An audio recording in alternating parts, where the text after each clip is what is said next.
Hello everybody, welcome back to the James Lawrence Allcott channel and welcome to Transfer Deadline Day Live. I've been away all weekend, but I've been trying to stay on top of as much of the transfer news as possible. Already done a video today on Everton and Frank Lampard, but in this video we're going to talk about every single club and their Transfer Deadline Day dealings. All the D's. I've got a fan from every single club, which is amazing. Thank you so much for everyone who's about to talk on here. Couple of rules, guys, in the chat. Let's make sure it's all about just being positive and lovely and having a chat about football. That's what this channel is about. We're going to chat to every single club. We'll start from the bottom of the table, work our way up. Obviously, a lot of dealings down the bottom there. And just have a look and see what football fans think about their side so far. I've got all the transfer dealings here, so we'll go to different places. We can have a look at players as well. Hopefully it will all work out lovely, although the sad thing is the first team that we're going to talk about, I don't think it's updated on here. It's not, because Wout Weghorst is not there. However, let's dive into this. Let's get into this, guys. Exciting times. If you're new to the channel, make sure you subscribe to the channel. We have decided to aim big for the next few months. I need about 3,000 subs every single week to try and get to 200k by my birthday, which is the end of April. I know I'm asking a lot, but if you haven't subscribed, make sure you do subscribe. Make sure you hit the like button as well, and make sure you get involved in the comments and the chat. I'm going to be asking you questions all along the way. Let's get into it then, because we've got about 2 minutes each, and we're going to get people to grade their club and their transfer window, and then I myself will be doing my own ranking of the window tomorrow. So let's dive into it. Connor is first up. We're going to start with Burnley because we're having a look at the standings, and currently they find themselves at the bottom of the table. Connor, are you there, my friend? I am. Good man. Right, let's talk about Weghorst. This feels like one that people, I think, and I understand why people are surprised by it. As I say, Sky Sports haven't confirmed it as of yet, but it's done, right? Yeah, it's been announced and everything. It's the sort of reveal was quite good with Jurassic Park. I quite enjoyed that. It's made my Monday. I haven't seen it. So 29 years old. Pretty cheap you got him for. Is this enough, though? Because obviously you've lost Chris Wood. This is a player who I think I'm pretty surprised that you've got him. But in terms of personnel, and in terms of an upgrade on someone like Chris Wood, who I know, I think I spoke to you at some point, you were saying that you're quite you've been quite disappointed with Chris Wood, certainly this season. Does this give Burnley fans some optimism? Yeah, because I think he's wanted to come to the Premier League for a while. So he's kind of got a point to prove. Whereas obviously Chris Wood said he was in his comfort zone, which you don't want in a relegation scrap. You don't want those kind of players at your club. And there's players like Aaron Ramsey and stuff that we've been linked with, which I was quite excited about, but it doesn't seem like he wants to come to Burnley, which is understandable. But again, these are players that Dyche won't want at his club if they're not interested in playing for the badge. So he's come in, and I think every Burnley fan at the minute is absolutely buzzing with it. It's a great signing. He's guaranteed goals. I think you want to have a chance, don't you? You want to go into this next period of the season because you've got those games in hand, and you just want to have a bit of a chance. And when you look at him, I like the fact that he's a little bit older. Does fit the Burnley profile, doesn't it? Oh, yeah. You know, it's a group of men, isn't it? A lot of the time, so he's going to come into that, and that's going to work. In terms of his strengths, anchoring play, high pressing, which is probably something you don't totally need, but but I think it is a bit of an upgrade. I've got to be honest, and I'm excited for it. You want to have a chance, don't you, moving forward? Do you think that this? Do you think this is enough to keep you up? If we'd have got Orisic like we were sort of expecting to, I'd have said yeah. But this is a great signing. I think we need maybe one more, maybe a winger just to come in, and I think I'd be a bit more sort of enthusiastic about the window. But because the thing for me is, do you know what I notice as a QPR fan, when you've got a team down the bottom, I'm always thinking who's the person that they're kind of profiling a little bit. And when it comes to you guys, they're starting to look at Aaron Lennon, and I'm like, this isn't a good sign. Do you know what I mean? If this is one of your guys who could be a threat, I think Aaron Lennon at 34 is not the answer for you. So you want one or two people in the chat talking about Origi. A few people needing Origi. Is that one that you've? Do you feel like you need one more before 11 o'clock? I think one more. I think Origi would be perfect for us. I think we've been linked on loan with him. I'd more than happily take him. You've seen how many times he's come in clutch for Liverpool. So I think his work rate's something that I think was questioned before, which I'd be interested to see how Dyche gets on with that. But I think he'd be a good fit. He fits the sort of big target man profile, but he's got a bit of something about him as well with decent feet. So I'd be happy with that. So give me a ranking of your transfer window before we say goodbye. Probably a D. We've improved on Wood, but we've not improved on the squad depth. Yeah, I agree with you, Connor. Perfect, mate. Brilliant. Thank you so much. Thanks for kicking us off with some quality chat there from the Burnley man himself. Next up, Jamie LPRW16, a late addition to the lineup, I think, because we were struggling for a Watford fan. So hopefully Jamie's on his way in. They've made a few signings. I'm going to make my way down to them. Jamie, you there, bud? Yeah, I am, mate. Can you hear me? Good, man. Let's talk Watford. How are you feeling? There are a few players that have come in here, not big names, which is what we kind of like know Watford for when they do bring in players. Hassan Kamara, Samir from Udinese, which is usual well-trodden road. Edo Kayembe and Samuel Kalou. You probably know far more than I do about these players. Talk to me. Well, mate. I mean, you say that. I mean, yeah, like you said, they're a little bit under the radar. Yeah. I think, watching that Norwich game, obviously it was pretty abysmal. But we've got two players there, Samir and Kamara, and Kayembe, who, like you can see, can actually play a pass now. Right. Where we were struggling before, to be honest, to string 5 passes together. I mean, they are an upgrade on the likes of Messina and Cathcart. But whether it's too late, because we're in January now, and I think these signings have come a window too late, probably. Right. I think Kamara's a good player.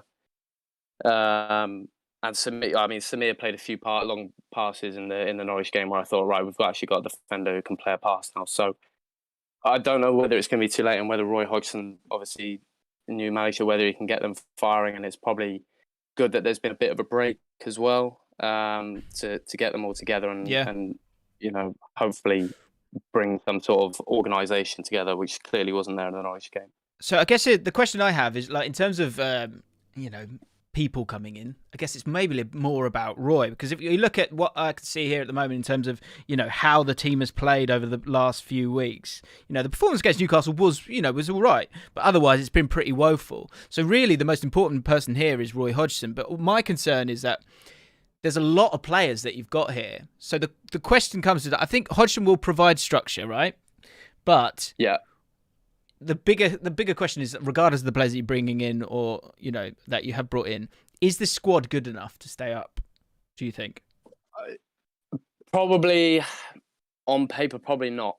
I think defensively, some of our players are still absolutely shambolic.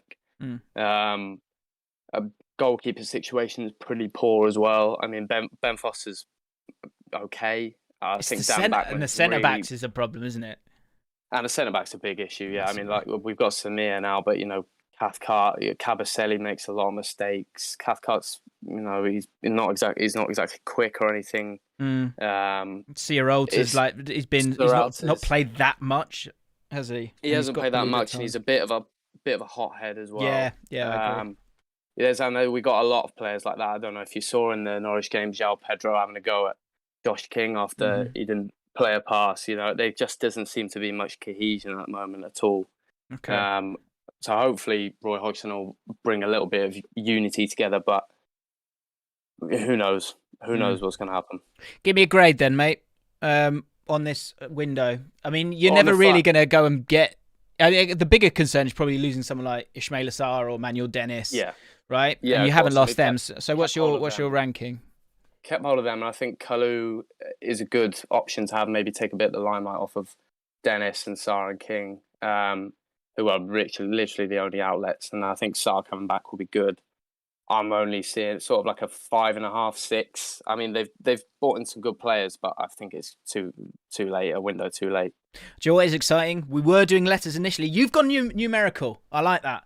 Nice work. Okay. 6, that's it. No, hey, live your life. I love it. Good stuff, Jamie. Okay. Thank you, mate. Cool. Appreciate it, mate. Appreciate the call. Cheers, good man.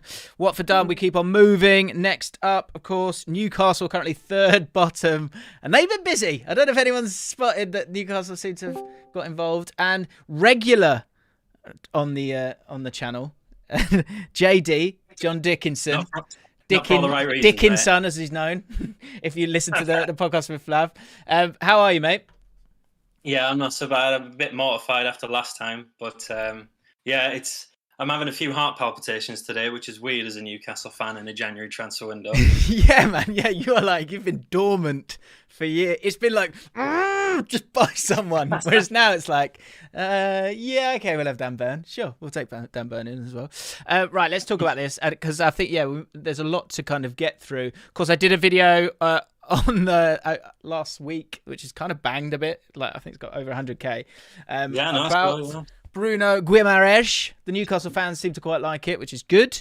How do you feel about this window? I think with all of these, I always come back to it, and it's not for me to give my opinion, but generally the way you judge it is how much better are you coming out of the window as opposed to going into it. So with that in mind, how do you feel about Newcastle's business so far? Over the majority, I think I'm quite happy. I don't want to say very happy because I'm a Newcastle fan and I've been burned before. But I think over the last 14 January transfer windows under Mike Ashley, we only spent 90 million. So it's a weird feeling. But I mean, bringing Bruno in, huge marquee signing for us. I think that's the one that everyone's talking about. And what he brings us is, being able to move the ball forward, but also a defensive stability that we've lacked because John Joe Shelby might be able to ping a 90-yard pass once every game, but as soon as an opponent breaks on the counter-attack, we're finished. But Bruno brings a decent defensive stability for that back four.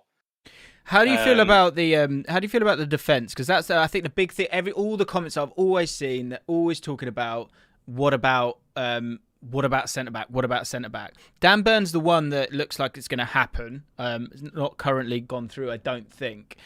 But is he where's he going to play? Is he actually going to play as a centre back, or is he going to play in a back three? Like generally for Brighton, he doesn't play as part of a two. Is that a concern? I'm a little bit concerned about it, but I think he'll either drop Shelby or Lascelles. And it's looking like it's going to be Shelby because I think he'll want Burn to play either in a back four, but it could be in a back three because Howe's played a back three for Bournemouth before. But I actually love the signing of Dan Burn, Geordie lad. He's an absolute monster. Looks like he could rob your nan, but also he's got like the elegance of a ballerina on the ball. Yeah, I don't think you have to be 6'6" to rob an elderly person. But I mean, regardless, don't rob elderly people. Don't rob anyone. If you learn anything from this stream, don't rob people. I get what you mean. I think I can see with him as well, like down the road, like almost like him just getting a bit, almost turning into a bit of a competition winner as the squad like progresses. Do you know what I mean? Like he'll be a guy he's just kind of happy to be there, like having a look around.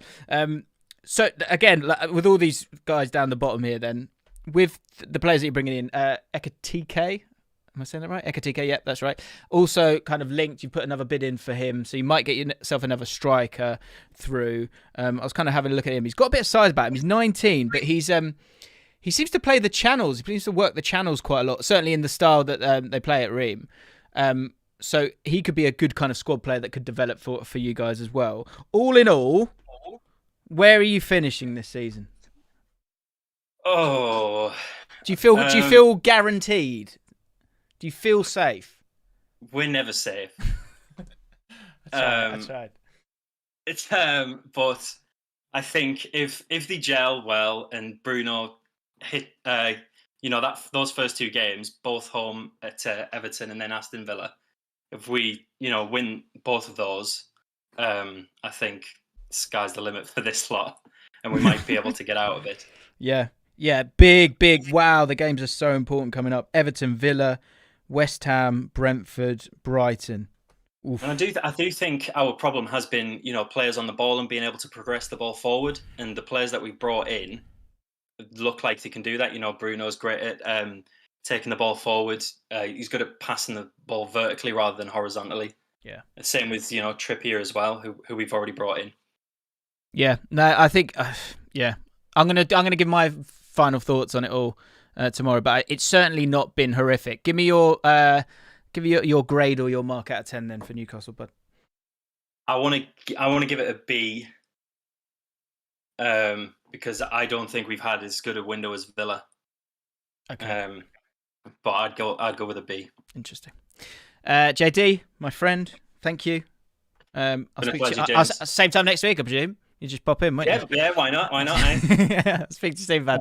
Nice Look one. after yourself, mate. All right, mate. Ta-da. Right, we keep moving.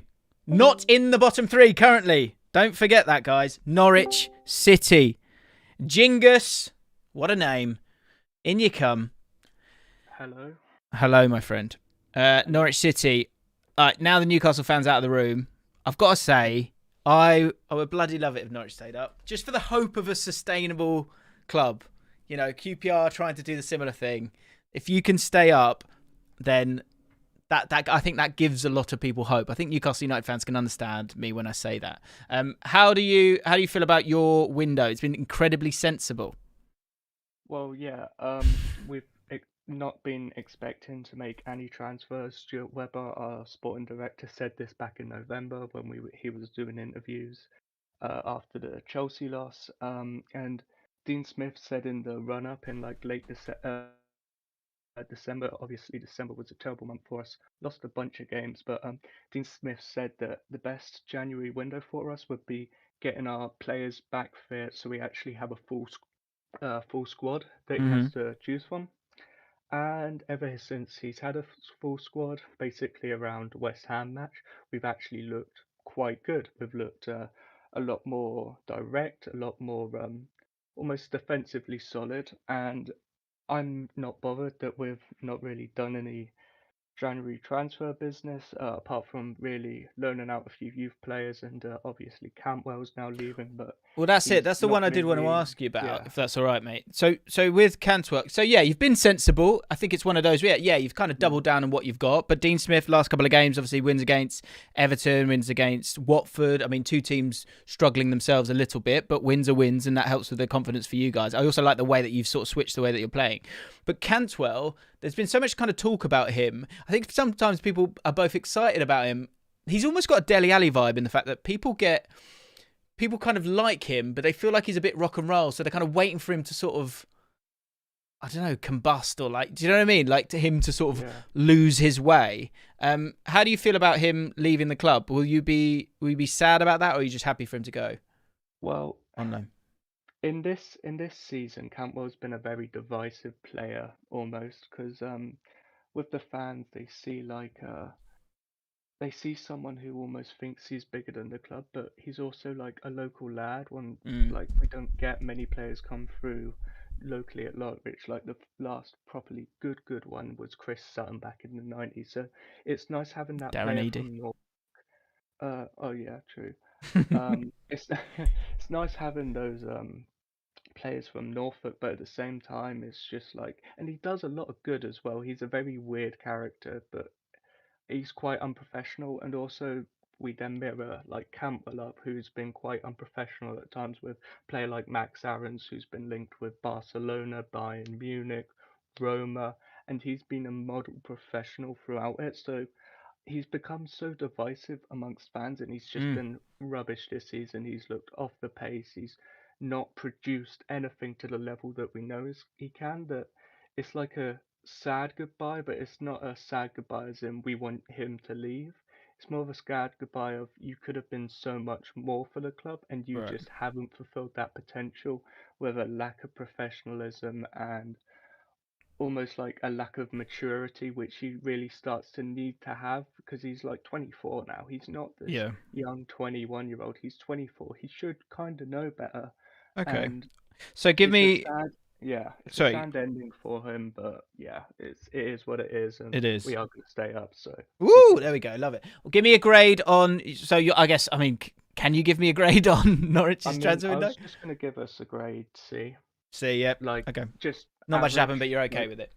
You know, it's not been unexpected. We've not lost any of our good players. We've got players come back from injury, and hopefully now we can use all the other transfers of the club to spur us on as these like underdogs that are fighting against all the rich clubs to get that sustainable club into the Premier League, to hopefully show clubs like QPR and all the other clubs in the Championship that you don't have to spend big money to be sustainable and survive in this generation of billionaires owning the Premier League. Good stuff, mate. Cool. Jingus, thank you, mate. Appreciate it. Best keep moving. And right on cue, this is fantastic. So the chat are suggesting, and I'm just going to have to go with them because I do trust them. I trust them so much. And I also trust them to subscribe to the channel and like this video right now. 1,727 people watching right now. If you could all do me a favour and hit the like button, that'd be great. But right on cue, Everton have apparently done a deal to sign Dele Alli. Wow. This is crazy. Dante, are you there? Dante is supposed to be our Everton fan. Hopefully he's going to make his way in. If he can't, then he can't. And I'm going to have to go rogue here. Who knows what I'm... Dante, are you there? He's thinking about it. He keeps thinking about it. Can you hear him? Has this happened? That's amazing if he's gone. Everton, I get a little bit more. Let me just see on Discord, brother. Let me know what you're thinking in the chat, by the way, if this has happened. Hello, Dante, is that you? No, I got called in last moment. Oh, did you? Okay, are you an Everton fan? Yeah. Good, lovely. That's all I need. What's your name? Robin. Robin, right. Robin, talk to me. The chat's going mad. They're saying that Dele Alli has gone to Everton. Is this true? Do you know? Not from what I can see. I just panicked Googled it right now. Yeah. I don't think so. I thought he had a late offer from AC Milan. Okay, let's go onto Twitter. Let's go onto Twitter. If he has signed, how would you feel about that? Delighted really, because our midfield's a bit bit crazy at the moment because we've had a few injuries. So Fab, aka God of transfers, aka Allcott's mate, aka the Twitter man, says Dele Alli to Everton, done deal, and here we go. Full agreement reached with Tottenham. Permanent move, subject to medical in the next few hours. It's done. Frank Lampard wanted Dele after Van der Beek. Official announcement later today. This could be explosive. I've got to be honest. So Everton... Sorry, I'm just going to go on a rant here for a second. And I'm not saying... just taking what I'm saying, and then I'm intrigued to know if... Tell me if I'm right or wrong. And you know, look, if you've watched the channel, hopefully you have. You haven't just turned up from nowhere. You will know. I'm happy. There you go. Legend. I know that you can tell me the truth here. You can tell me the truth here. Right. Here would be my concern. So you're going to... So Everton, who have spent money badly for a really long time, make two signings... And those two signings are Dele Alli and Van der Beek. Two players who, for whatever reason, have really, really struggled. That feels very dangerous to me when we get to Everton month, I like to call it, which is November, where it all goes horribly wrong and people will be screaming, why did we sign Dele Alli? Why did we sign Donny Van der Beek? It feels like a massive risk. What do you think, mate? Yeah, I think Donny Van der Beek is one of those things where it didn't work out at United, but no one's really clear why. So I'm kind of just waiting to see on that one. Yeah. Dele Alli seems like a classic Everton signing of doesn't it? getting a player stinks of a Wobie, doesn't it? Just stinks of a Wobie. It really does. He just is finished at their current club and then is gonna come to Everton for I don't know how much the transfer fee was. And it's just going to absolutely stink the place out. It just seems like a signing we've made. They come here, they know they're safe, they got their pay packet, and they'll be happy to just toss about. Do you what I do know? I said it. So I did a video on Lampard, which went out at 2, I think, today. Spoke about the fact that I think I know how he wants to play. I think he wants to play like the great Chelsea sides, where you had your Drogba up front, that's Dominic Calvert-Lewin, and then you need a couple of guys around him. And I wonder if there's something in that. With the fact that, be it Van der Beek, be it Dele Alli, they can play. There is a space in that midfield for someone playing that role, and so I get it. I get the personnel. It just feels risky, doesn't it? It feels so risky. It really does. There's definitely a place for creativity in that midfield because ever since Hammers left, which was a bit of a mixed. People had a mixed opinion on that one. Yeah. I think. We've just been lacking creativity from the midfield, and we've had like good wingers. So Gray has been great for creativity, but it's just always out on the wing. So hopefully Lampard can see something in Dele Alli. I'd love to yeah, know it in the chat. In the chat, goodbye or bad bye. So just say the word good or bad in the chat right now. I'd love to know what everyone thinks, and do that with, I don't know, give him a chance a little bit. Like, I don't know, it just feels so risky for me. I'm completely on the fence. He's obviously a talented player. He needs this. Everyone's got this thing. There's hypocrisy in this, isn't there? Because you go, oh, he's got to move. He's got to move his career. He's got to move his career, and then he moves his career, and there's dickheads like me going, oh, I can't believe someone's taken a chance on him. So that's not fair either, is it? I do agree, because there's like, you've got Everton fans screaming out for a signing. We need a midfielder. We need a midfielder. You bring in Dele Alli, and we're all like, Dele Alli. Yeah, we're not him. Yeah, that's it.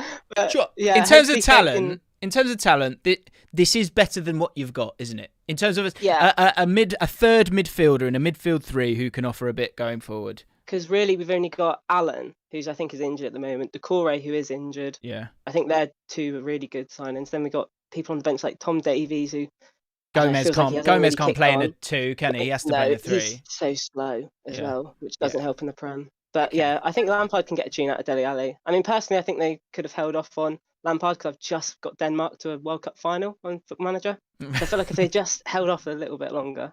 Right. But, well, yeah, I mean, that's not real life, just to be clear. So, mate, yeah, good point. Thank you for, mate, stepping in. Give me a rating then of your window now that it stops here, which it probably will. Well, Rafa's gone, Lampard's in, a couple of signings in midfield, I reckon 7 out of 10. 7 out of 10. Okay, he's happy. That's good. All right, mate. Thank you so much, mate. Thanks for stepping in. Okay, thank you. Love that. Brilliant. Good work. Right. Wow, Dele Alli. Keep letting me know if there's other big transfers that come to pass. Generally, I think the feeling in the chat was that it was people were on the fence, a bit like me, weren't they? It feels like. Next up, Leeds SJM5. Are you there? Afternoon. God, I love it when it just clicks like that. Good Lord. Lovely. Hello, mate. Hi. Good to have you back. You good? Yeah, I'm good, thank you. How was the trip away? It was lovely. Thank you very much. Yeah, me and the missus went away for her birthday. She enjoyed it. I've not got as much money as I used to. Everyone's happy, sort of, apart from me. No.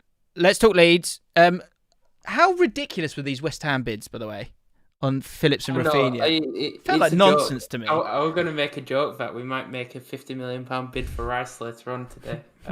Yeah. So that was, for those who don't know, apparently West Ham were making a move for Rafinha, £100 million bid for Rafinha and Calvin Phillips, which is just never going to happen, and feels like they're just trying to kind of let West Ham fans know that they're bidding for people these days. I'm a bit confused by it personally, but that's not important. For that. Yeah, good point. But I mean, I tell you what, that would be a midfield if you can get Rafinha and Calvin Phillips at West Ham along with Declan Rice. But so for you guys, I did a video when you were really, really struggling, and the feeling was that we get Bielsa, you're behind him and all of that, but you need some players.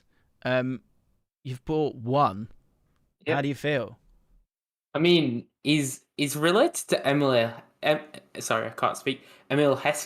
A striker from La Liga, but he's basically going straight into under 23s. Obviously, we've dissected that squad, and it's basically our first team right now. And there's Somerville might be going out on loan, I think, as well. So you're kind of losing one of your guys. Like, that's going to have to happen with some of those guys, isn't it? Those youngsters, they need to go out to get the experience, right? But it's it's incomings you're frustrated with, right? Well, Bielsa wants them to stay. So Drama were the other example where he just wanted them to stay, to be part of the team, to develop that way. It looks like Drama probably won't play for Leeds ever again, which is a bit annoying because he was a good player. He just needed to develop at the club. It looks like Somerville today is staying at the club. The only ingoings, because if Somerville went out, would have been like Minamino or Kennedy from Chelsea, it looked like.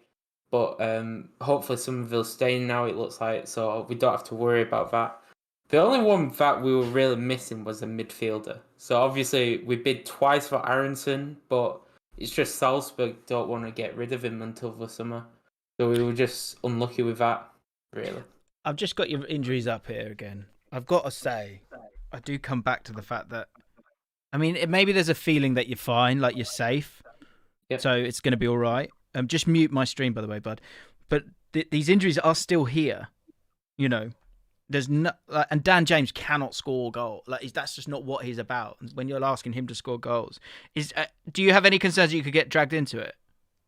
No, I mean, if you look at table, like Newcastle were far by better team, and we would have been 1 point off 10th if we won that game. Yeah, like we've got game in hands in above Brentford, Palace, Southampton, and we're playing Villa next.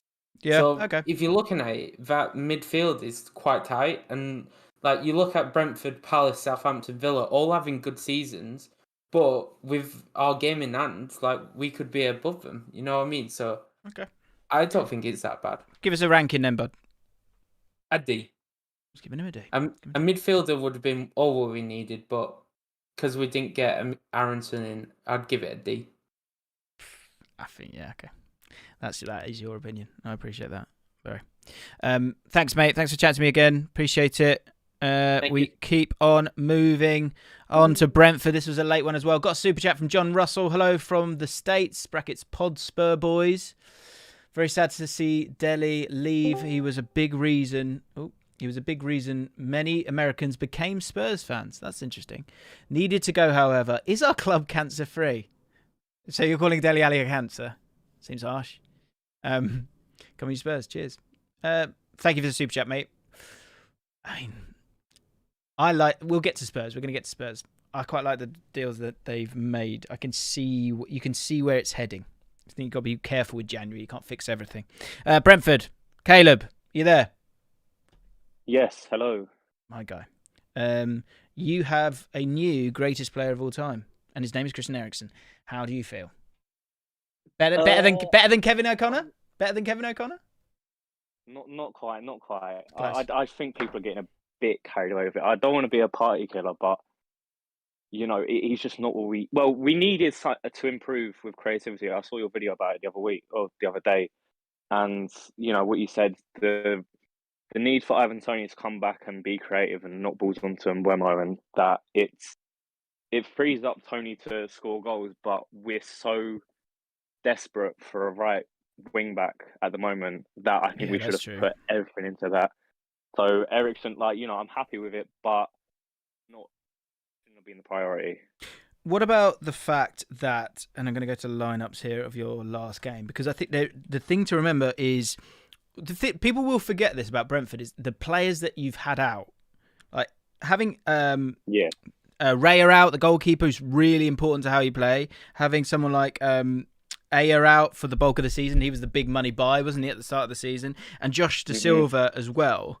To have all of those guys out for so long is a big loss. I wonder if you get Aya back in, then that might kind of calm it all down a little bit, and you can kind of, if you put him on that right hand side of a back three, then it'll all feel a little bit better going forward. But I get what you're saying, that sooner or later right, either gonna have to play like 4-5-1 or whatever it might be. You're either going to have to play 4 at the back, or you're going to have to play by a wing back, aren't you?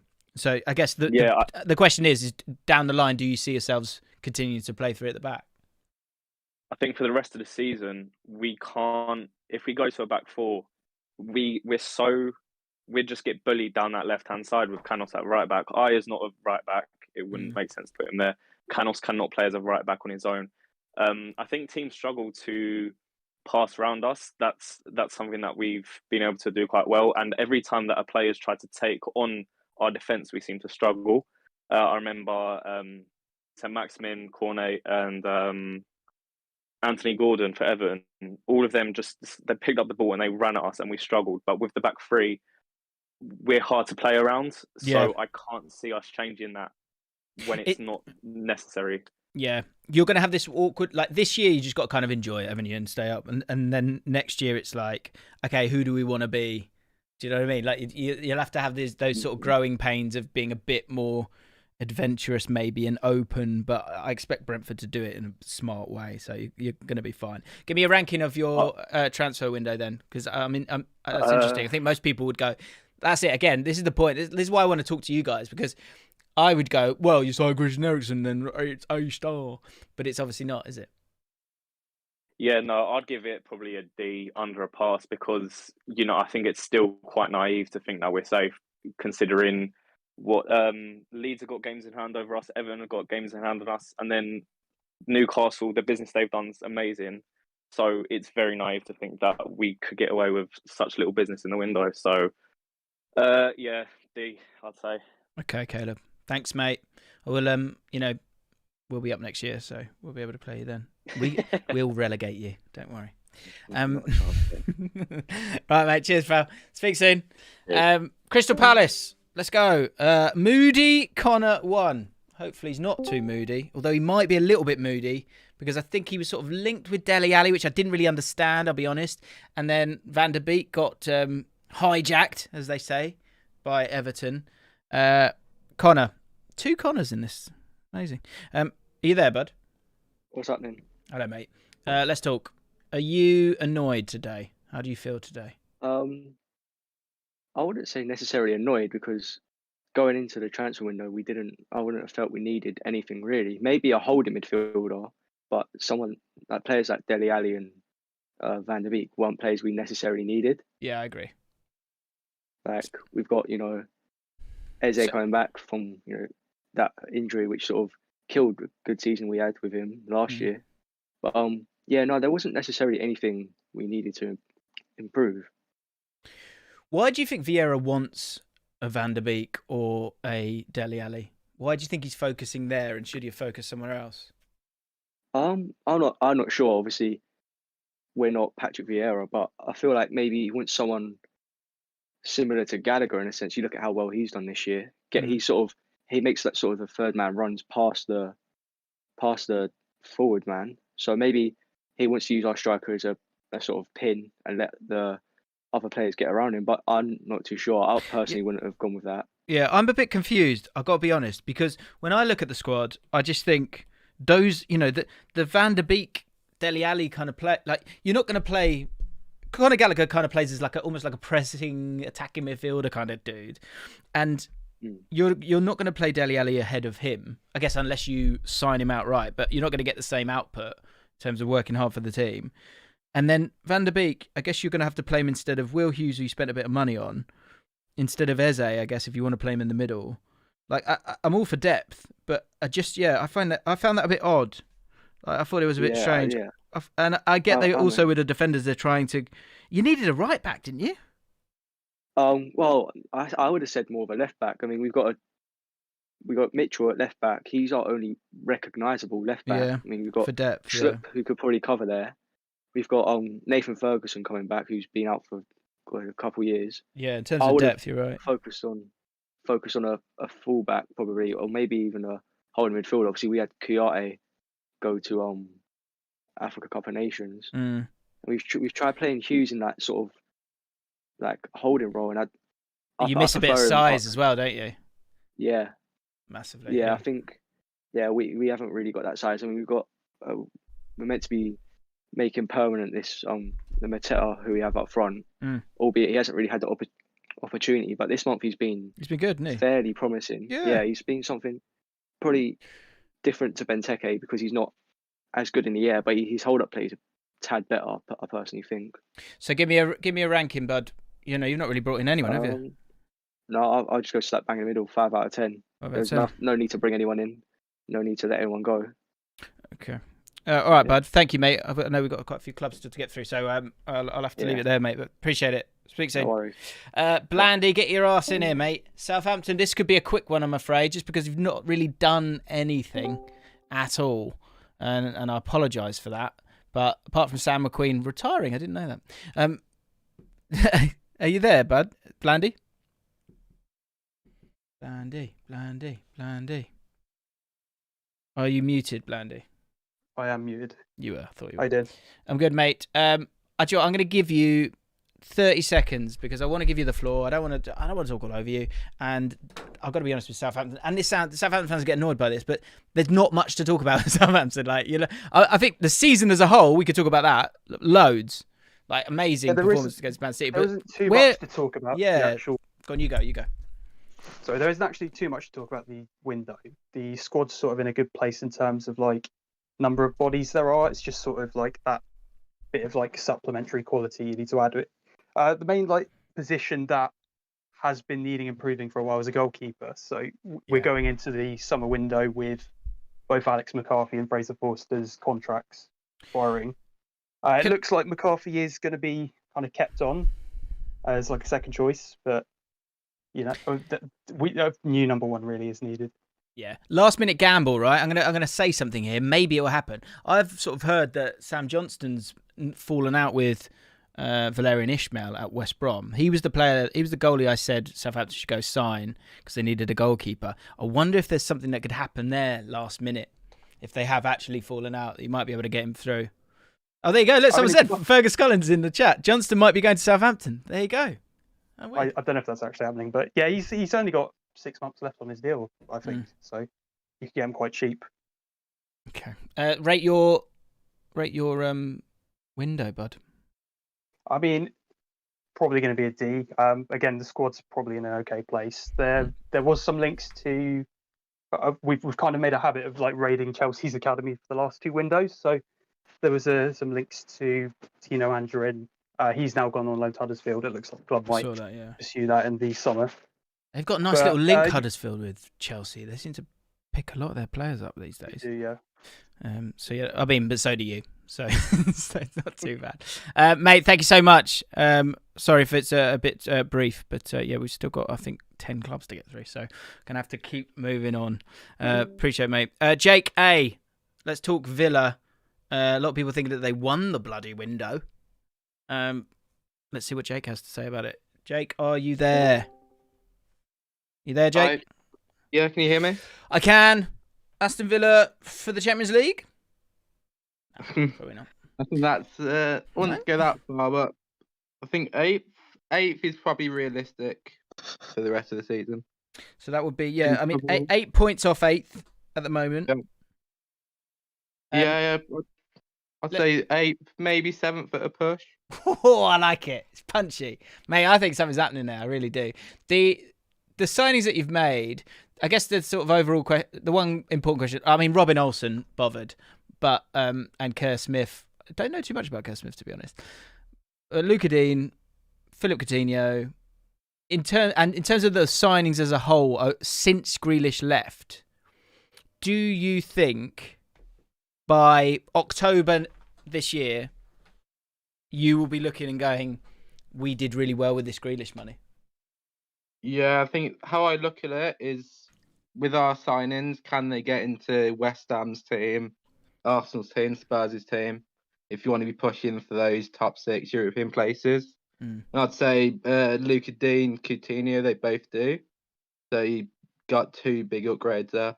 Don't know what you think about that. Yeah, no, I agree. I guess it's with Coutinho. It's I'm intrigued. I did a video on it last week talking about kind of the roles of those guys, and that from that point of view, it flows really nicely.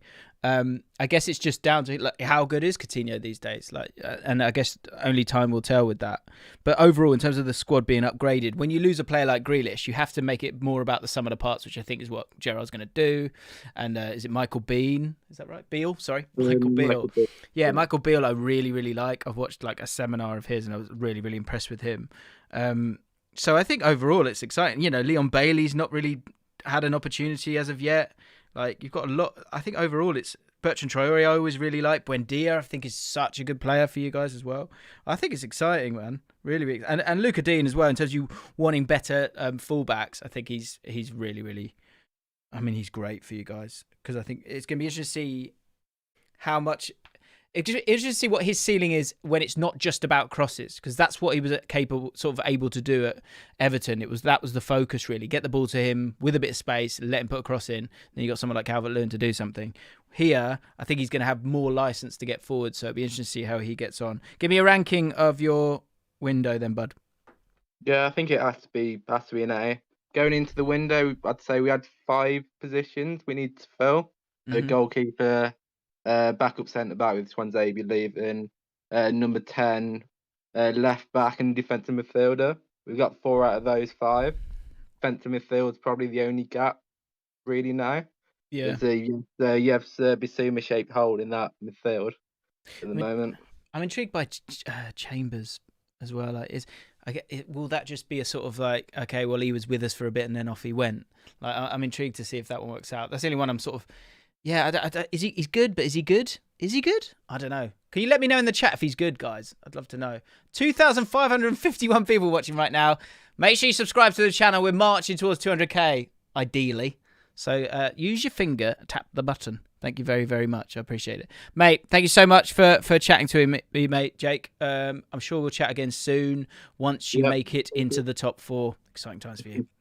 Right, let's keep going. Leicester City, Alfie, 1, 2, 3. In you come. Chambers is okay. I think that's the sentence for me. It feels middle of the road. Jake A, you there, mate? Oh, not JK, sorry, Alfie. Alfie, you there, bud? Alfie. So Alfie's on to talk about Leicester City, as and when he arrives, all being well. And I've got to be honest, not a lot to talk about. I guess the question would be to him would be the frustration there. Leicester City. Leicester are mints, says Ross McKenzie. It does feel like you wonder if they're not going to spend the money now. Is that because sort of take a step back to go forwards? Maybe. But I think it's a bit disappointing. Felt like they needed another centre-back. But this is the thing. You've got to deal with the pressure of going, are you just buying for buying's sake? We're going to have to keep moving. I'll be ranking everyone's transfer window tomorrow, so we can talk about that then. But Leicester City, it's been pretty disappointing. McCovey with Super Chat. Cantwell passed Bournemouth medical, and Ndombele has completed a loan move with an option to buy 54 million. I saw that. That's a lot of money. Cantwell to Championship seems a strange one. Certainly Premier League quality. I mean, not from Bournemouth's point of view. Next up, Haf. Brighton fan, Haf. Come on in, mate, if you can. Hopefully you can hear me. Good. So I love that little sound. Haf, you there, mate? Hello, James. How are you, mate? You all right? I'm good, pal. I'm good. Kapka Kozlovsky for 8 million. Yes. You tell me about him because I don't know too much, I'll be honest. All right. It says on there he's the only incoming this January. We have got a couple more to come. Okay. We've got Julio Enciso as well. Yes. Who's coming from Paraguay. He's a young Paraguayan winger. I think he's 18, just turned 18. And he came to senior football in Paraguay when he was only 15. He's already got 3 international appearances at senior level, so he looks quite good. But he'll be under 23s, won't he, do you think? Because he's going back on loan to where he's coming from. Libertad, I think, is the club in Paraguay. Okay. He won't be involved until the summer. And this is kind of the case for a lot of our signings. Yeah. Because Kozlowski, he's going back to Poland as well for the rest of the season, so we won't see any of him. But he's also 18 years old. He's a Polish international already. And he has 7 goal involvements this season in just 16 league appearances. And that's top flight in Poland. So he looks like a decent little addition. Mm-hmm. And we've also got Denis Undav. He's not confirmed yet. I saw this. But he's meant to be coming in from USG, which is a Belgian top flight club. It's actually a really good story with them because Tony Bloom owns Brighton and he also owns USG, the club in the Belgian top flight. Yeah. And they were only promoted last season and they're already top of the league this year. So they've just been promoted. It's like a Leicester story, but maybe even better. It's quite incredible, really. And he's banging it. I saw that 25 games, 18 goals, 9 assists, 15 big chances. He's only 5'9", so he's not kind of... Yeah, he's a bit small for a Premier League striker. He's not really a target man, but he scored some goals there, so it's maybe worth a punt, I guess. Give me a grade of your window, because of course you're lost Dan Burn. How do you feel about that one? Are you too bothered? I am quite disappointed, actually. I'm devastated he's going because he's a great utility option.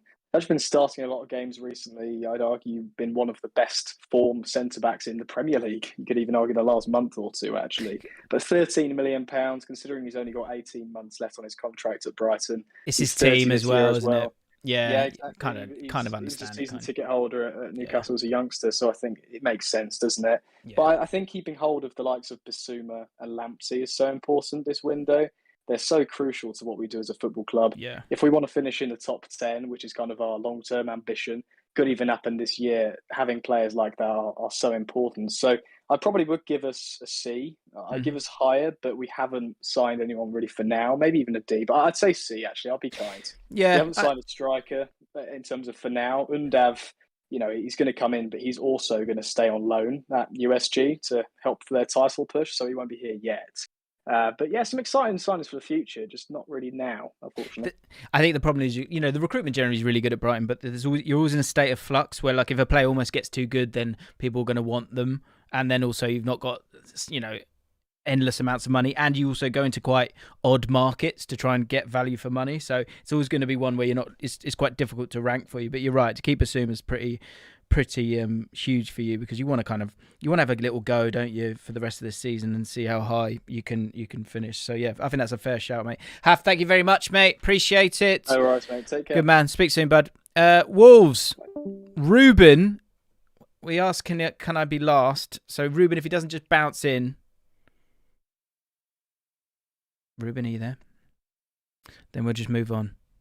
I think we did this last time with Wolves as well. We had a struggle with Wolves. The Wolves curse continues. Oh no, Ruben's there. Ruben, are you there? Hello? Is that Ruben? Yeah. How are we feeling about Wolves? Again, and this is typical January window. It's probably a bit more like Brighton, where you've kept a few of the ones that were most important, right? Or signing on a permanent likes of Hwang Hee-chan. Like that's pretty good for you guys. How do you feel about it? Well, I think there's a bit of panic around. We've not signed anyone. Mm-hmm. Well, we've signed Chiquinho, who's 3 goals, 3 assists, and it's not the type of proven player that I think fans wanted. But we like you say, we've kept on to Neves. I just realised your name's not Ruben Neves, is it? Like, what's your name? My name's Scott. There you go, Scott. Hi, nice to meet you, Scott. So sorry, carry on. Yeah, you kept Ruben. Yeah, we've kept Ruben Neves. We've got Pedro Neto coming back. He was amazing last season. We've got Hwang Hee-chan coming back from injury, Willy Bolly coming back, Mosquera, who we signed in the summer, coming back. So these will kind of be like new signings who haven't played much this season coming in. Obviously, Adama's left, which there's a lot of panic around that. We've tried to sign a few wingers today, I think, but nothing looks like it's going to happen. Nothing looks like it's going to go through, unfortunately. How do you feel about Traore leaving? Are you bothered at all? I mean, it's just output. He's 1 goal this season. Yeah. And I know he scored against Brentford. He looks like every window he starts performing a bit. Even the end of last season, it's like he's been wanting that move away for a while. Yeah. Is he capable of exploding output-wise? Yeah, 100%. You think he is? Wow, okay. I wouldn't be surprised if in a few years, you were talking about him as, one of the best wingers in the world. Honestly, if he gets that output and that sort of end product, I mean, the ceiling he's got. Really? Okay. Well, we will see. So that'll either be, you've either done well there in terms. Well, I guess, yeah. What's the money situation with Traore? I've forgotten how much. Well, he's loaned for. They're paying the full wage until the summer, and they've got an option. I think 30 million euros. Okay. So yeah, it's pretty good for him. We could have got a lot more last season. We held on to him, but. Give me your ranking out of 10. I think the fact we've not brought anyone in, I don't think I can go higher than a 7, to be honest. Okay. Steady Eddie. Scott, appreciate it, mate. Thanks a lot. Speak soon. Cheers, bye-bye. Right, Spurs. We are into nearly. We're into the 6 that tried to start a European Super League and West Ham. Spurs, James. Let's talk Spurs. Lots going on literally during this stream as much as anything. So pop in and we can talk about Dele Alli, I think, as much as anything. But of course, Kulusevski, Bentancur. Looks like those 2 are either done or about to be done as well. Are you there, mate? Yes, yeah, I'm here. How are you? Lots going on here, mate. Lots going on. Lots of players that you kind of wanted to get rid of. And Ndombele looks like that's done as well. How do you feel? It's quite a mixed window, in my opinion. I'm very happy with the players that we've got rid of, only because it's what Conte has publicly said about these players, that he doesn't want them.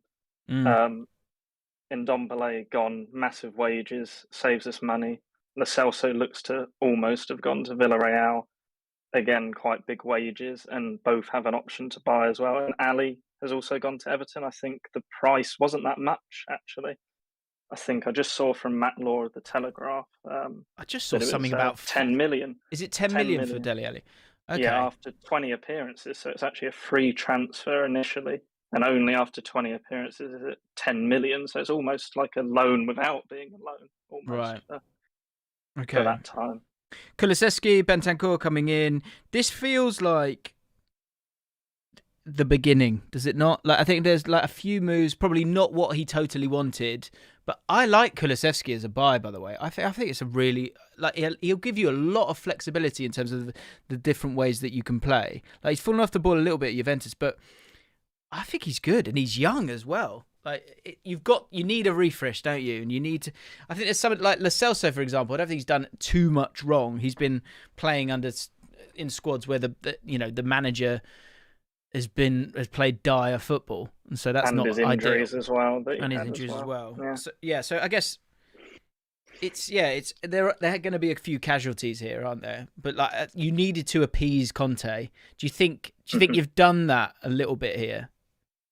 I think we've done as much as we can in January. I think people forget how difficult January is to get the specific players that you want. And I'd rather the club go for targets that are actually going to be in use, because I see a lot of fans going on about the right wing back role for us. Yeah. And I agree that we definitely need a right wing back. But there's no point us splashing some money on a player that we're going to use as a stopgap until the summer to get the real target. Yeah. So as long as these are the players that he really does want, and it seems like it, because I think Kulusevski was one he wanted at Inter. I could be wrong about that. Right. But he works hard. You can tell he's a Conte type of signing. I think he had really good pressures when I was looking on FBref at the stats. He's got a nice energy about him, for sure. Yeah. I think that's what it is. It's a move towards how he wants to play. And that's the point. It's like, you have to buy for the system you want to play these days. Like, it's literally as simple as that. I think for a long time, everyone thought differently. That's just not the case. And so the squad that's there clearly obviously doesn't have the people that he wants.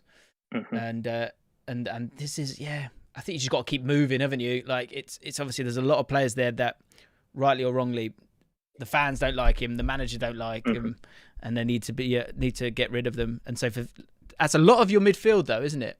That's quite a lot. I was going to say this, actually. I'm hoping we make another signing. I think our squad depth is looking in the midfield quite dangerously on the edge if we get an injury in centre midfield. Yeah, I do worry. Brian Hill as well, like going to, is it Valencia? That doesn't make sense to me, really, because he'd already been in La Liga with Eibar, obviously. That one I'm not sure about. I would have rather he went to probably a Premier League club, if I'm being honest. Yeah. To get used to the physicality, I think. He looks so slim, doesn't he? He does look so skinny in there. So he needs some paella. I don't know. He should have gone to Bayern Munich just for the gym workout. And sausages and beer. So give me a ranking then. You have two options here. We've been all over the place in this phone in, to be honest. Either numerical or via letter grading. I don't mind. I'm going to go with I'll go with a number. I'll go with about a 6 out of 10 for now. I think the players we brought in are good players. I think Kulusevski, as you say, will be a very good signing. I think Bentancur will give us a real anchor in the midfield. Again, was looking at his defensive stats, and his pressures and his interceptions are a lot better than any of our midfielders at the minute. So I think it will give us a bit more of a solid base in the midfield.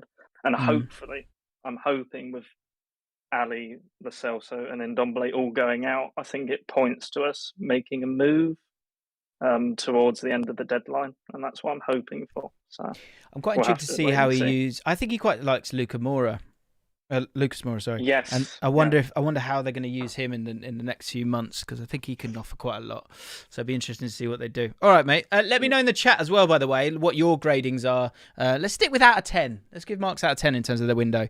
Mate, thank you very, very much, James. Great name. That's all right. Thank you. Have a good week, mate. I'm sure I'll speak to you You soon. Yeah, right. Arsenal, here we go. Get your rankings in here. West Brom Bob in the chat saying R.I.P. Nat Phillips. Bit harsh. Could be back in the Prem very soon, Bournemouth. We're going big. Andrew Coe. Are you there, my friend? Ooh, he might be. He might be. Andrew Coe, you there? Unmute yourself. There you go. That's all right, mate. I saw in the Discord you said Happy Chinese New Year. Yeah. I'm off Just to had mine. I'm off to for a juicy meal in it after this. So That's great. I'm I just had mine. Have you? Okay, so right, so you're feeling a bit lethargic, right? Let's bring the energy. Arsenal, Aubameyang. What's the latest on that? Obviously, I've been chatting here. I've heard it's people saying it might be cancelled. So right now, that's what I know. Well, so last I heard, he'd flown there, and Arsenal as a club weren't too happy about that. Like I said, I've said this once or twice in this stream. When you go into the window and when you leave the window, you want to be in a better place. For Arsenal, I think there's going to be a lot of anger out there on the fact of how you are leaving this window after making so many decent moves initially in the summer window. How do you feel about Aubameyang and the whole situation? Honestly, feel like we are not looking at this window as a window. We're kind of using this as a plot to get to summer right now. Because the problem for Arsenal these few years is we have so many big wages on our books. It's been hard to bring people in to free up the wage space to bring people in. So what we're doing now is we're clearing out.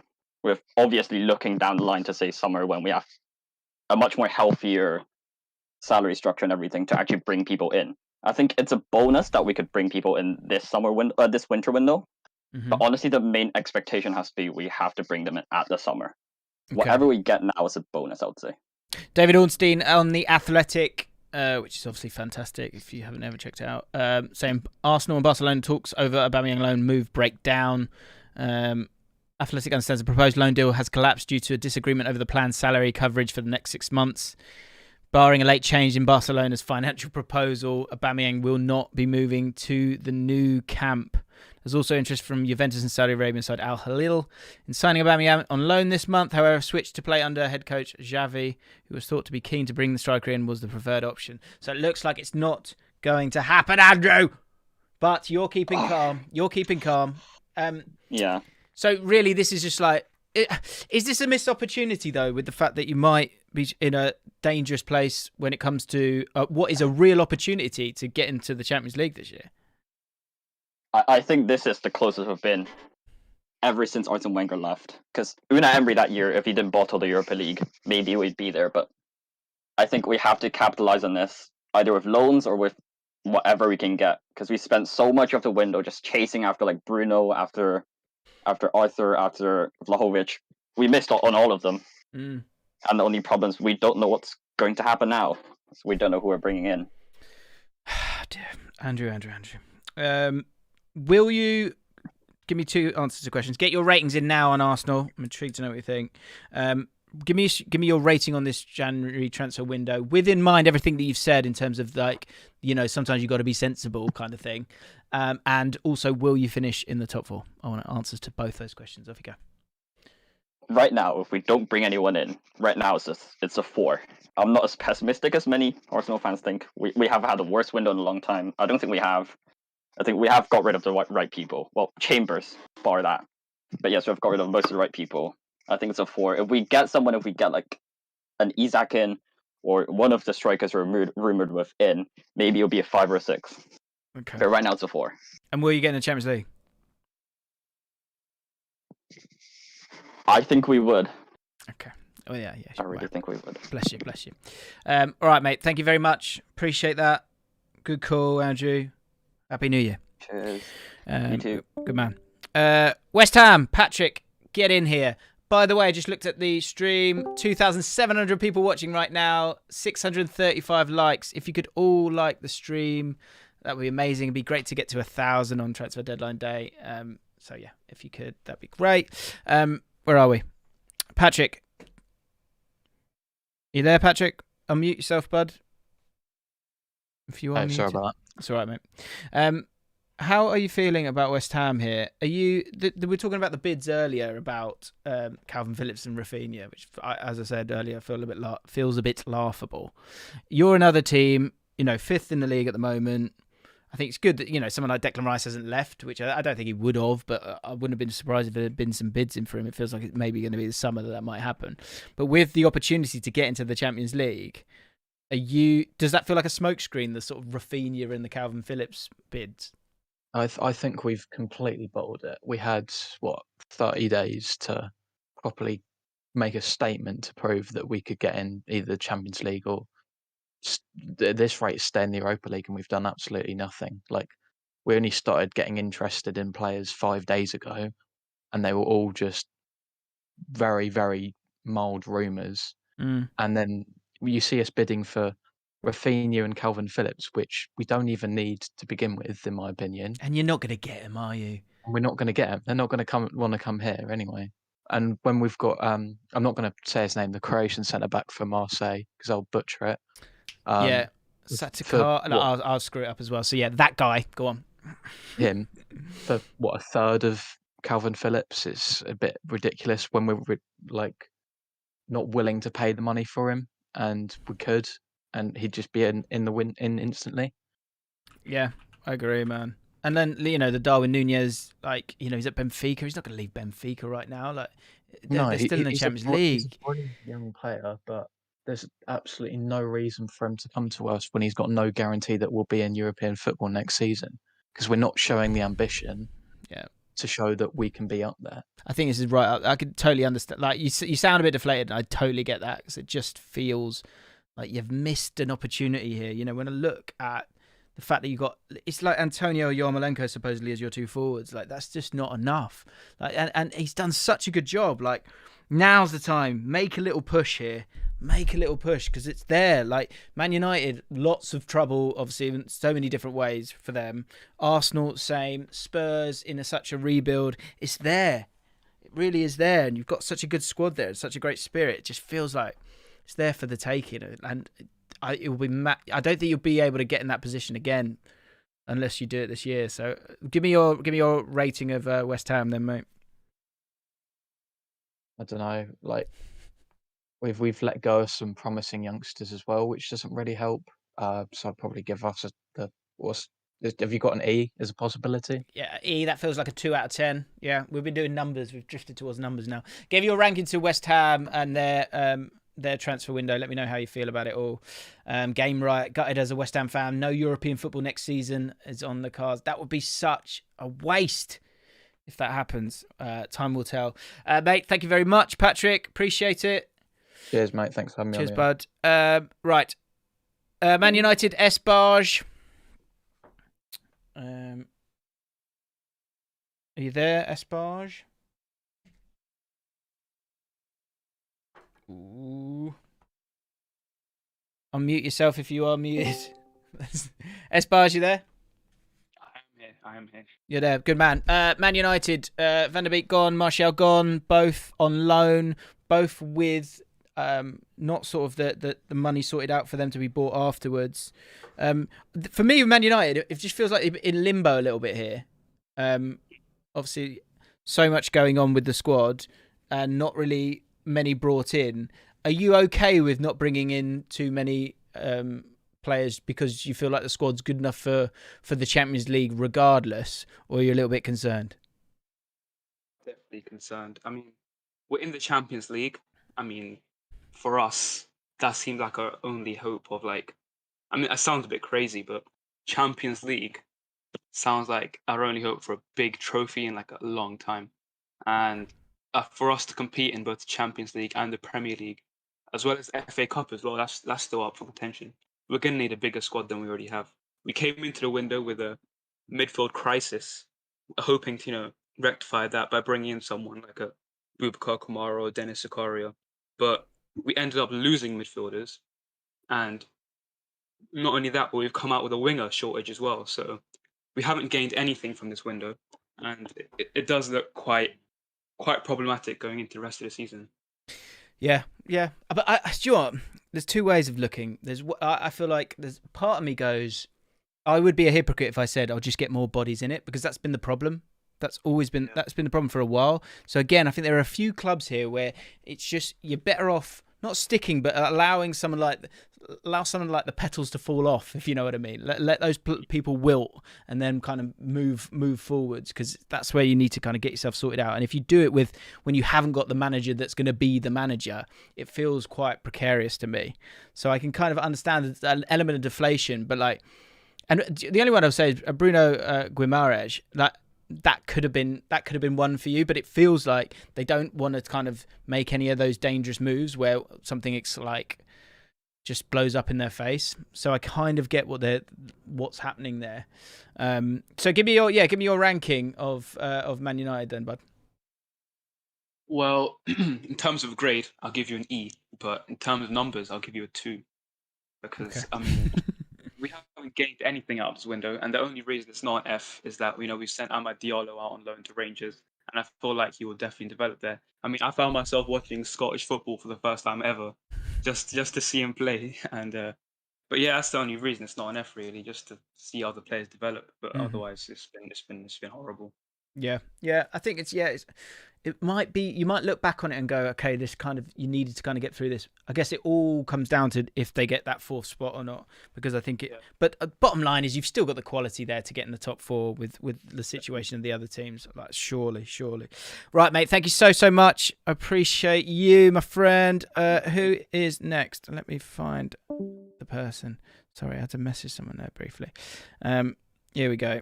Next up is You Know How We Do. Are you there? If you are in here, unmute yourself. Oh, here he comes. You Know How We Do? Hello? You know how... Hello? Hello, mate. Hello, what's up?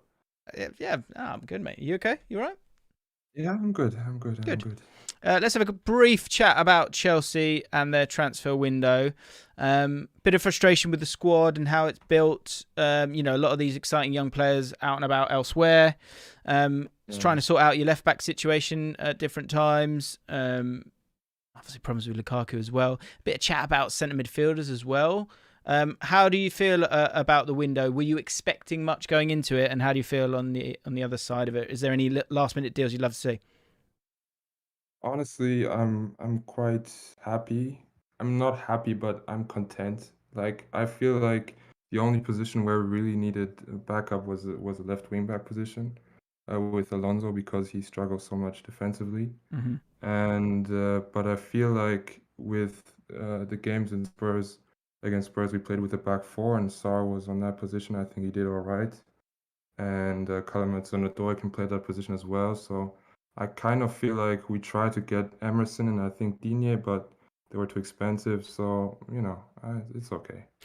I love this. I love that. I love your tone. I love everything about this, because I think that's you should quite comfortably, and I know it's a bit disappointing, but you'll mosey on to 3rd, at the very worst 4th. You're in the Champions League again, and you can kind of move forward. You don't want to make any mistakes with a squad that certainly has numbers, buying players that you don't need, right? I think people underestimated what happens when Chilwell and James are out. I think there's such a backbone to our squad and how we play that with both of them out, it just it kind of fell apart. And with the whole Lukaku situation, and none of our attackers really getting that much. Oh, bud. I think your internet's struggling a little bit, mate, so we might have to move on. But I think there's not too much going on here with Chelsea, to be honest. I guess there might be a few last-minute loans like they do quite often, but one of those where I think we rank it in the middle. Chelsea fans in the chat right now, let me know your ranking out of 10. Let's do out of 10 how you feel about Chelsea. Are you annoyed? Is it sort of, middle of the road, 5 out of 10, what you expected? And Chelsea fan there, you know how we do. Thank you, mate, for calling. Sorry for your internet. Well, it's not my fault. Sorry your internet messed up. Last 2 then. Russ Mills. Come on in. Let's see if we can get in. Yes, Russ, good man. Can you hear me? I can. How you doing, Jim? I'm good, pal. Mate, Liverpool doing Liverpool things, right? Yeah, well, I mean, we weren't expecting any business a few days ago, but I'm pretty delighted with the Diaz transfer, and obviously Carvalho is is one that might be going through as well, potentially to come in next season. So I think, obviously, in attacking sense, I think we need that extra option. I think we need 5 pretty good attacking options, and obviously Diaz adds to the 4 we've got right now for the next few months. And yeah, I mean, it's about whether we're getting rid of a Mane or a Firmino in the summer, but I think that's it. Well, yeah, I mean, I guess this time always had to come, didn't it? Like there was going to have to be an evolution of Liverpool. I think what will kind of concern people and maybe confuse a few people that kind of just know Liverpool for what they are is, yes, it's very awkward, but you have to evolve how you play, because you're not going to find another Mane. People kind of talking about those two in competition. You're not finding another Mane. You're going to have someone else, and they're going to have a different skill set. And I think Diaz really does have a different skill set to Mane. I think comparing the two feels a bit lazy to me. But what I can see, it feels like the most basic element of it is that Mane, I always feels like, was that diagonal run in behind, and you had Firmino dropping deep. What I wonder with this is this sort of marks the end, possibly of, not the end, but a different style of attacking where you play Diaz instead of Mane, you play Jota instead of Firmino, and you have Jota and Salah kind of driving forward a bit more, and Diaz is the guy who might pick up the ball and dribble into those sort of central areas, and that might also allow for Harvey Elliott, once he does come in and get involved, to also kind of thrive as well. Do you agree with that? Does that make you a bit nervous, that change? I mean, it does a little bit. I think Firmino sort of to the side has gone, well, under the radar for some people. For Liverpool fans, thought we've sort of realised how important he's been. I'd be more inclined to sell Mane, to be honest, this summer, but I think one of them will probably go, especially if we got Carvalho coming in as well.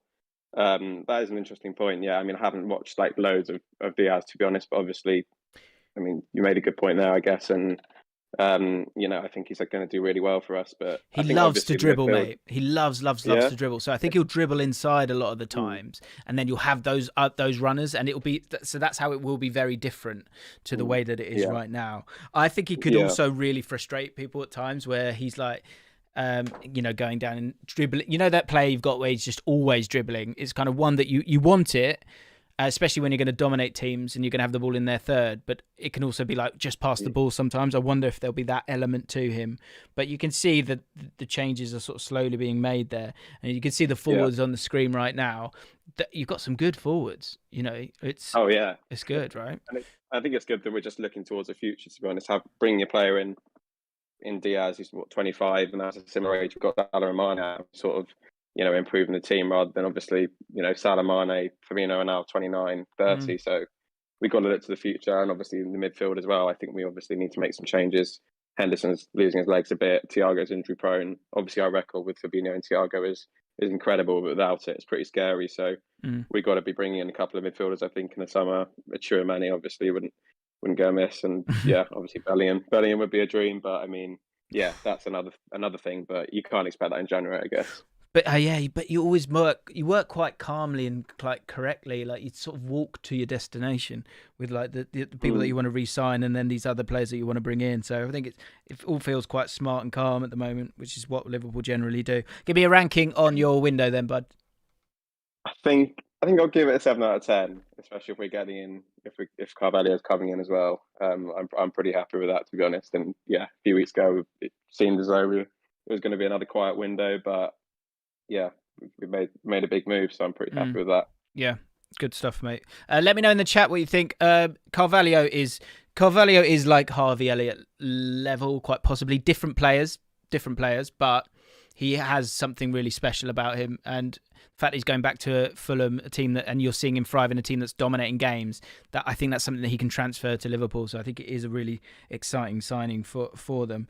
Thanks, mate. Appreciate that. Good man. Speak soon, Russ. And last but not least, West Brom Bob's brother is the Man City fan, apparently. So what's your name? Right, Jim. Hello, mate. You're not West Brom Bob. You're his brother, aren't you?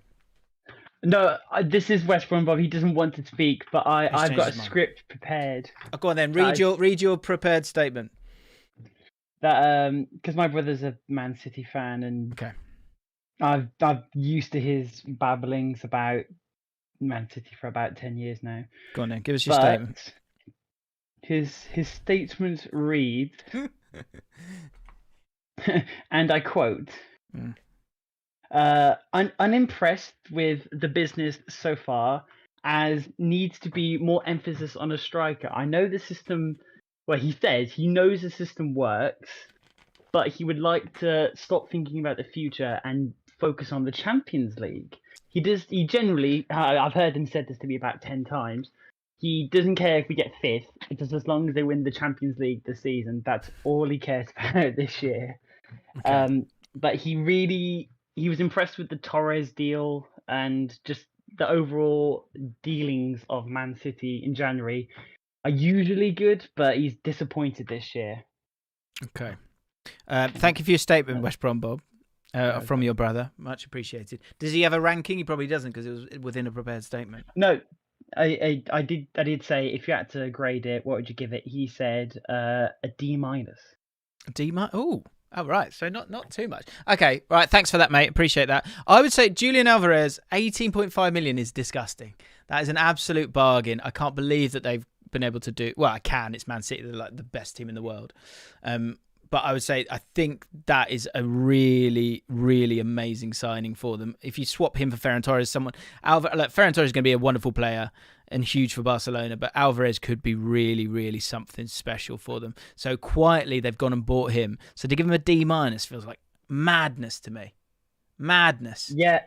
He says he likes that Kai winger as well. He would like the look of him in a couple of years, but he really wants to win something now, like the Champions League. Oh my God! Right, leave out. He wants to win something, does he? You've won everything. Yeah. Go give your brother a slap. Go off and give your brother a slap. Right, that's it. Goodbye. Goodbye, West Brom Bob. Goodbye. Unbelievable. Didn't expect that at all. West Brom Bob's brother. Shame on you. Oh, do you want to win a trophy now? Christ. Get in line and get to the back of the line as well. Amazing. So be it.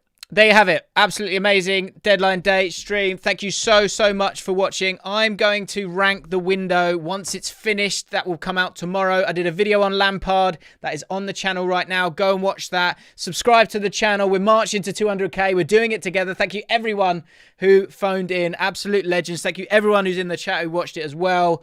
Make sure you hit the like button, subscribe to the channel, and let me know your thoughts in the comments below. I'll see you next time. Absolute heroes, every single one of you. And well done, Catherine and everyone, for organising. Legends.